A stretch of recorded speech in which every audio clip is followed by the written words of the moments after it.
केही महिना अगाडि हामीले सुन्यौं कि नेपालका शिक्षकहरूको नम्बर 48 दिएको छ भन्ने सुन्यौं। शिक्षकहरूलाई असफलताको बिल्ला भिराइएको कुरा हामीले सुन्यौं। के साँच्चीकै हाम्रा शिक्षकहरू असफल हुन्? त्यसो भए प्रश्न जन्मिन्छ कि यो देशको सरकार कसरी सफल भयो?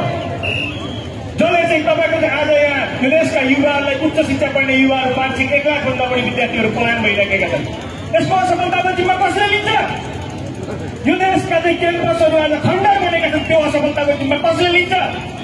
आज देशको नागरिक एउटा नागरिक गर्भमा नजन्मिँदै एउटा नागरिकको टाउकोमा 90,000 दिनको बारी छ, त्यसको त्यो असफलताको जिम्मा कसले लिन्छ?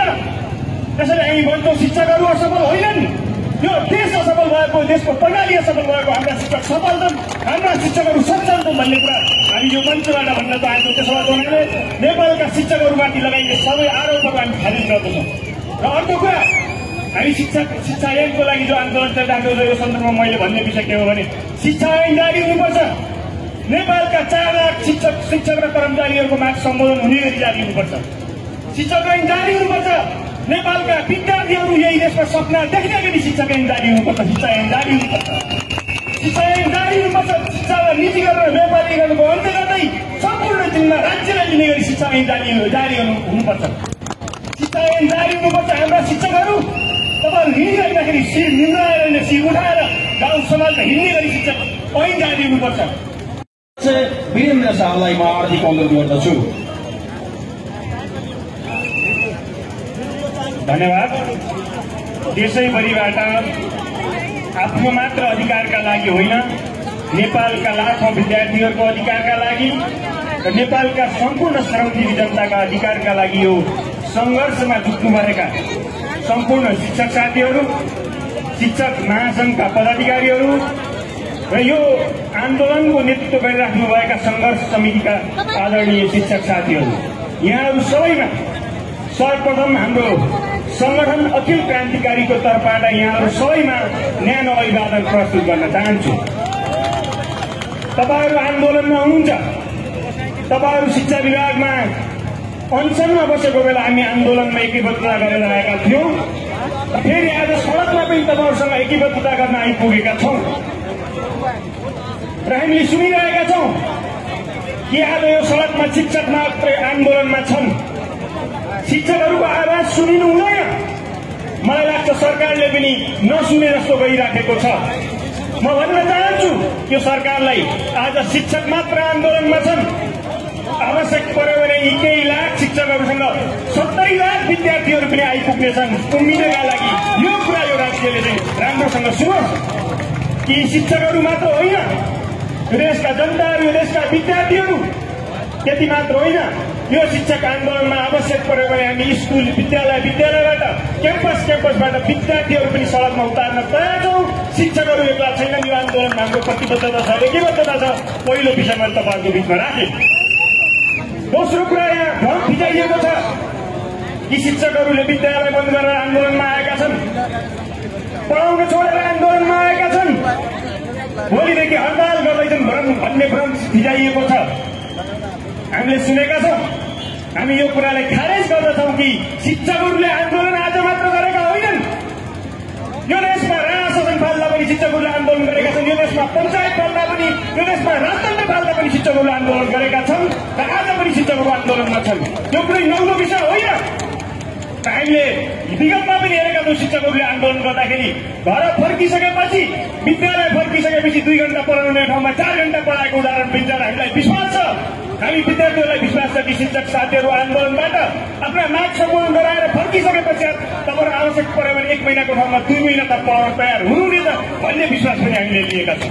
त्यसो भए उहाँले उदाहरणको पछाडि कोही दिन नलाग्न हामी सबैलाई चाहिँ अनुरोध गर्दछौं। र अर्को विषय, केही महिना अगाडि हामीले सुन्यौं कि नेपालका शिक्षकहरूको नम्बर 48 दिएको छ भन्ने सुन्यौं।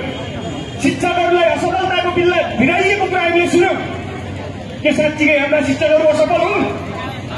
त्यसो भए प्रश्न जन्मिन्छ कि यो देशको सरकार कसरी सफल भयो?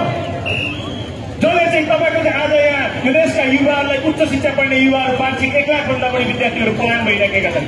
यसको असफलताको जिम्मा कसले लिन्छ? यो देशका चाहिँ क्याम्पसहरू आज खण्डर बनेका छन्, त्यो असफलताको जिम्मा कसले लिन्छ? देशको नागरिक एउटा नागरिक गरौँमा नजन्मिँदै एउटा नागरिकको टाउकोमा 90,000 ऋणको बारी छ, त्यसको अन्त्य असफलताको जिम्मा कसले लिन्छ? त्यसैले हामी भन्छौँ शिक्षकहरू असफल होइनन्, यो देश असफल भएको, देशको प्रणाली असफल भएको, हाम्रा शिक्षक सफल छन्, हाम्रा शिक्षकहरू सक्षम छन् भन्ने कुरा हामी यो मञ्चबाट भन्न चाहन्छौँ। त्यसो भएको हुनाले नेपालका शिक्षकहरूमाथि लगाइने सबै आरोपहरू हामी खारिज गर्दछौँ। र अर्को कुरा, हामी शिक्षा ऐनको लागि जो आन्दोलन चलिरहेको छ, यो सन्दर्भमा मैले भन्ने विषय के हो भने शिक्षा ऐन जारी हुनुपर्छ। नेपालका 4 लाख शिक्षक र कर्मचारीहरूको माग सम्बोधन हुने गरी जारी हुनुपर्छ। शिक्षक ऐन जारी हुनुपर्छ। नेपालका विद्यार्थीहरू यही देशमा सपना देख्ने गरी शिक्षक ऐन जारी हुनुपर्छ। शिक्षा ऐन जारी हुनुपर्छ। शिक्षा ऐन जारी हुनुपर्छ। शिक्षालाई नीतिगत र व्यापारीकरणको अन्त्य गर्दै सम्पूर्ण जिम्मा राज्यलाई लिने गरी शिक्षा ऐन जारी हुनुपर्छ। शिक्षा ऐन जारी हुनुपर्छ। हाम्रा शिक्षकहरू तपाईँहरू हिँडिराख्दाखेरि शिर निम्नाएर होइन, शिर उठाएर गाउँ समाजमा हिँड्ने गरी शिक्षक ऐन जारी हुनुपर्छ। हामीले सुनेका छौँ शिक्षकहरू आज गाउँमा रक्सी र मासु टोकाएर पैसाको खोलो गएर औँपाचा बोडा बच्चीको गरिएको छ। तर आज हाम्रा शिक्षकहरूको कुनै चाहिँ तपाईँको मर्यादाक्रम छैन। यही हो शिक्षकहरूको सम्मान। यही सम्मानका साथ शिक्षकहरूले विद्यालयमा पढाउन सक्छन्।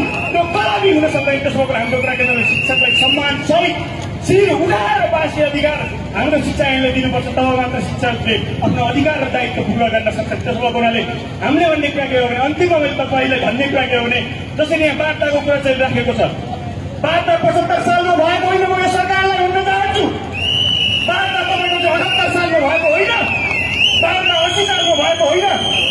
कति पटक वार्ता गर्नुपर्छ। त्यसो भने वार्ताको भ्रमण नपढ्न म शिक्षक साथीहरूलाई अनुरोध गर्छु। वार्ता होइन, यही संसदबाट 22औं संसदबाट शिक्षा ऐन जारी गरियोस्। शिक्षकहरू सडकबाट स्वागत गर्दै विद्यालयमा फर्किन तयार छन् भन्ने कुरा मैले सरकारलाई चेतावनी दिन चाहन्छु। त्यसो हुनाले मैले अन्तिममा भन्ने कुरा के हो भने, अन्तिममा मैले तपाईँहरूसँग गर्ने प्रतिबद्धता के हो भने, हामी तपाईँहरूसँग हिजो 80 सालमा तपाईँहरू माइती गर्दै बालेश्वरसम्म आन्दोलन गर्दै गर्दा हाम्रो संगठनले सिंहदरबारको निषेधित क्षेत्रको टाउको फुटाएको थियो। आज पनि अखिल क्रान्तिकारीका साथीहरू भाइकै छन्। तपाईँहरूले कतिजनाले सुन्नुभयो कि भएन, हामी सिंहदरबारको गेट फुटाउन पुगेका छौँ। शिक्षक आन्दोलन हिजो सही भएका छन्। शिक्षकहरू शिक्षक आन्दोलनलाई कमजोर नठाइदियोस् र यो आन्दोलनमा अखिल क्रान्तिकारी तपाईँहरूसँग हामीले भनेका छौँ। विगतमा पनि तपाईँहरूको टाउकोमा लट्ठी प्रहार हुनुभन्दा अगाडि अखिल क्रान्तिकारीका नेता कार्यकर्ता अगाडि आउनेछन्। तपाईँहरूलाई यदि गोली खानुपर्ने अवस्था आयो भने हामी गोली खान तयार छौँ। गोली खान हाम्रो छाती थाम्न तयार छौँ। यही प्रतिबद्धता सहित यो आन्दोलनमा निरन्तर अगाडि बढ्न तपाईँहरूलाई अनुरोध गर्दै हाम्रो तपाईँहरूसँग निवेदन छ भन्ने विषयवस्तु राख्दै बिराउँछु। हस्त नमस्कार।